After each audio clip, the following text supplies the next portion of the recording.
श्रीमद्भागवत महापुराण 20वां अध्याय अन्य 6 द्वीपों तथा लोकालोक पर्वत का वर्णन। श्री सुखदेव जी कहते हैं, राजन, अब परिमाण, लक्षण और स्थिति के अनुसार प्लक्ष आदि अन्य द्वीपों के वर्ण विभाग का वर्णन किया जाता है।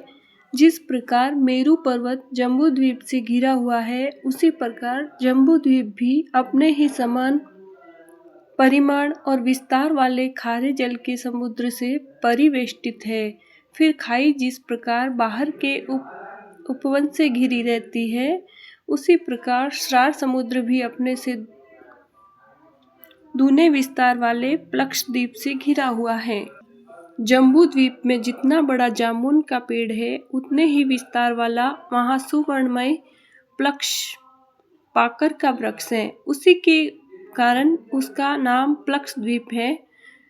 यहाँ 7 जिह्वाओं वाले अग्निदेव विराजते हैं। इस द्वीप के अधिपति प्रियव्रत पुत्र महाराज इद्मजिह्व थे। उन्होंने इसको 7 वर्षों में विभक्त किया और उन्हें उन वर्षों के समान ही नाम वाले अपने पुत्रों को सौंप दिया तथा स्वयं आध्यात्म योग का आश्रय लेकर उपरत हो गए। इन वर्षों के नाम शिव, यवस, सुभद्र, शांत, श्रेम, अमृत और अभय हैं। इनमें भी 7 पर्वत और 7 नदियां ही प्रसिद्ध है। वहाँ मणिकूट, वज्रकूट, इंद्रशैन, ज्योतिष्मान, सुपर्ण, हिरण्यष्टि और मेघमाल ये 7 मर्यादा पर्वत हैं तथा अरुणा, नृम्णा, आंगिरसी, सावित्री, सुप्रभाता, ऋतंभरा और सत्यंभरा ये 7 महानदियां हैं। वहाँ हंस, पतंग, उदयन और सत्यांग नाम के 4 वरण हैं। उन नदियों के जल में स्नान करने से इनके रजोगुण तमोगुण क्षीण होते रहते हैं। इनकी आयु 1000 वर्ष की होती है। इनके शरीरों में देवताओं की भांति थकावट, पसीना आदि नहीं होता और संतान उत्पत्ति भी इन्हीं के समान होती है। ये त्रयी विद्या के द्वारा तीनों वेदों में वर्णन किए हुए स्वर्ग के द्वारभूत आत्मस्वरूप भगवान सूर्य की उपासना करते हैं। वे कहते हैं कि जो सत्य, अनुष्ठान योग्य धर्म और रित प्रतीत होने वाले धर्म, वेद और शुभाशुभ के फल के अधिष्ठाता है, उन पुराण पुरुष विष्णु स्वरूप भगवान सूर्य की हम शरण में जाते हैं। प्लक्ष आदि 5 द्वीपों में सभी मनुष्यों को जन्म से ही आयु, इंद्रिय, मनोबल, इंद्रिय बल, शारीरिक बल, बुद्धि और पराक्रम समान रूप से सिद्ध रहते हैं। प्लक्ष द्वीप अपने ही समान विस्तार वाले इक्षु रस के समुद्र से घिरा हुआ है। इसके आगे उससे दुगुने परिमाण वाला सालमली द्वीप है, जो उतने ही विस्तार वाले मदिरा के सागर से घिरा है। प्लक्ष द्वीप के पाकर के पेड़ के बराबर उसमें सालमती सेमर का वृक्ष है। कहती है कि यही वृक्ष अपने वेदमय पंखों से भगवान की स्तुति करने वाले पक्षीराज भगवान गरुड़ का निवास स्थान है तथा यही इस द्वीप के नामकरण का भी हेतु है। इस द्वीप के अधिपति प्रियव्रत पुत्र महाराज यज्ञबाहु थे। उन्होंने इसके सुरोचन, सौमनस्य, रमणक, देववरश, पारिभद्र, आप्यायन और अविज्ञात नाम से 7 विभाग किए और इन्हें इन्हीं नाम वाले अपने पुत्रों को सौंप दिया। इनमें भी 7 वर्ष पर्वत और 7 ही नदियां प्रसिद्ध हैं। पर्वतों के नाम स्वरस, सतसृंग, वामदेव, कुंद, कुमुद, मुकुंद, पुष्पवर्ष और सहस्त्रश्रुति है तथा नदियां अनुमति, शिनीवाली, सरस्वती, कुहू, रजनी, नंदा और राका है। इन वर्षों में रहने वाले श्रुतधर, वीर्यधर, वसुंधर और ईशनधर नाम के 4 वरण वेदमय आत्मस्वरूप भगवान चंद्रमा की वेद मंत्रों से उपासना करते हैं और कहते हैं, जो कृष्ण पक्ष और शुक्ल पक्ष में अपनी किरणों से विभाग करके देवता, पितर और संपूर्ण प्राणियों को अन्न देते हैं, वे चंद्रदेव हमारे राजा रंजन करने वाले हों। इसी प्रकार मदिरा के समुद्र से आगे उसने दूने परिमाण वाला कुश द्वीप है। पूर्वोक्त द्वीपों के समान यह भी अपने ही समान विस्तार वाले घृत के समुद्र से घिरा हुआ है।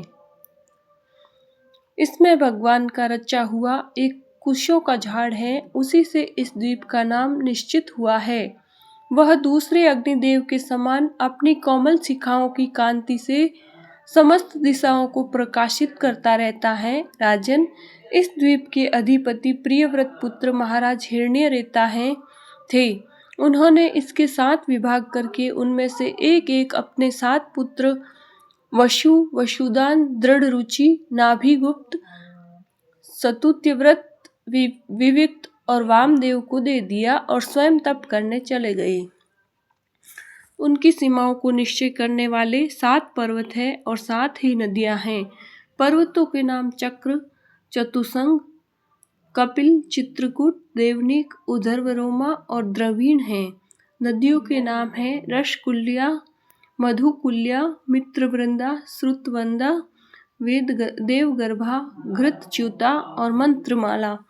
इनके जल में स्नान करके कुश द्वीपवासी कुशल, कोविद, अभियुक्त और कुलक वर्ण के पुरुष अग्नि स्वरूप भगवान हरि का यज्ञ आदि कर्म कौशल के द्वारा पूजन करते हैं तथा इस प्रकार स्तुति करते हैं।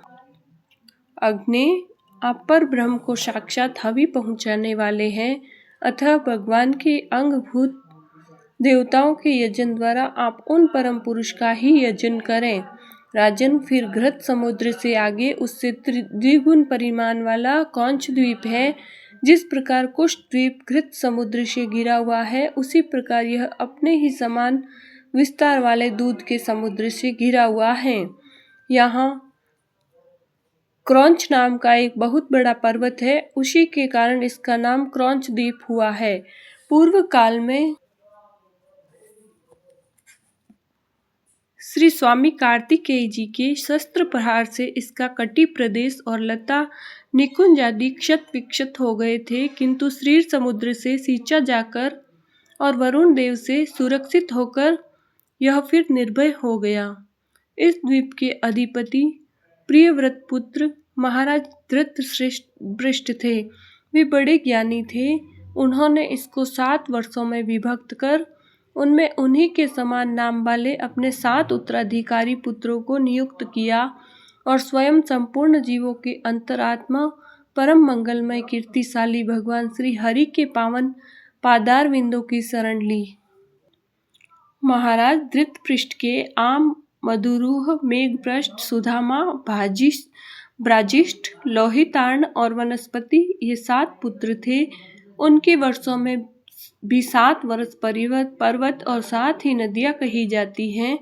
पर्वतों के नाम शुक्ल, वर्धमान, भोजन, उपबहिर्ण, नंदन और सर्वतोभद्र हैं तथा नदियों के नाम हैं अभया, अमृतोध्या, आर्यका, तीर्थवती, व्रति, रूपवती, पवित्रवती और शुक्ला। इनके पवित्र और निर्मल जल का सेवन करने वाले वहाँ के पुरुष ऋषभ, द्रविण और देवक नामक 4 वर्ण वाले निवासी जल से भरी हुई अंजलि के द्वारा आपो देवता, जल के देवता की उपासना करते हैं और कहते हैं, हे जल के देवता, तुम्हें परमात्मा से सामर्थ्य प्राप्त है।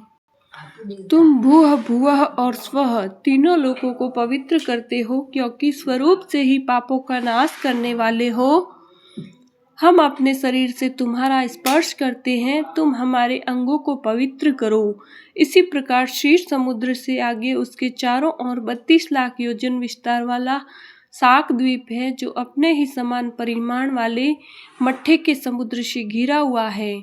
इसमें शाक नाम का एक बहुत बड़ा वृक्ष है, वही इस क्षेत्र के नाम का कारण है। उसकी अत्यंत मनोहर सुगंध से सारा द्वीप महकता रहता है। मेधातिथि नामक उसके अधिपति भी राजा प्रियव्रत के ही पुत्र थे। उन्होंने भी अपने द्वीप को 7 वर्षों में विभक्त किया और उनमें उन्हीं के समान नाम वाले अपने पुत्र पुरोजव, मनोजव, पवमान, धूम्रनिक, चित्ररेव, बहुरूप और विश्वधार को अधिपति रूप से नियुक्त कर स्वयं भगवान अनंत में दत्तचित्त हो तपोवन चले गए। इन वर्षों में भी 7 मर्यादा पर्वत और 7 नदियां ही है। पर्वतों के नाम ईशान, उरुश्रंग, बलभद्र, सतकेसर, सहस्त्रस्रोत, देवपाल और महानस हैं तथा नदियां अनघा, आयुर्दा, उभय स्पृष्टि, अपराजिता, पंचपदी, सहस्त्र स्मृति और निज धृति है। उस वर्ष के ऋत व्रत, सत्य व्रत, दान व्रत और अनुव्रत नामक पुरुष प्राणायाम द्वारा अपने रजोगुण तमोगुण को क्षीण कर महान समाधि के द्वारा वायु रूप श्रीहरि की आराधना करते हैं और इस प्रकार उनकी स्तुति करते हैं, जो प्राण आदि व्रति रूप अपनी ध्वजाओं के सहित प्राणियों के भीतर प्रवेश करके उनका पालन करते हैं तथा संपूर्ण दृश्य जगत जिनके अधीन है वे साक्षात अंतर्यामी वायु भगवान हमारी रक्षा करें। इसी तरह मट्ठे के समुद्र से आगे उसके चारों ओर उससे दुगुने विस्तार वाला पुष्कर द्वीप है। वह चारों ओर से अपने ही समान विस्तार वाले मीठे जल के समुद्र से घिरा है। वह अग्नि की शिखा के समान दैदीप्यमान लाखों स्वर्णमय पंखुड़ियों वाला एक बहुत बड़ा पुष्कर कमल है, जो ब्रह्मा जी का आसन माना जाता है। उस द्वीप के बीचों बीच उसके पूर्वीय और पश्चिमीय विभागों की मर्यादा निश्चित करने वाला मानसोत्तर नाम का एक ही पर्वत है। यह 10,000 योजन ऊंचा और उतना ही लंबा है।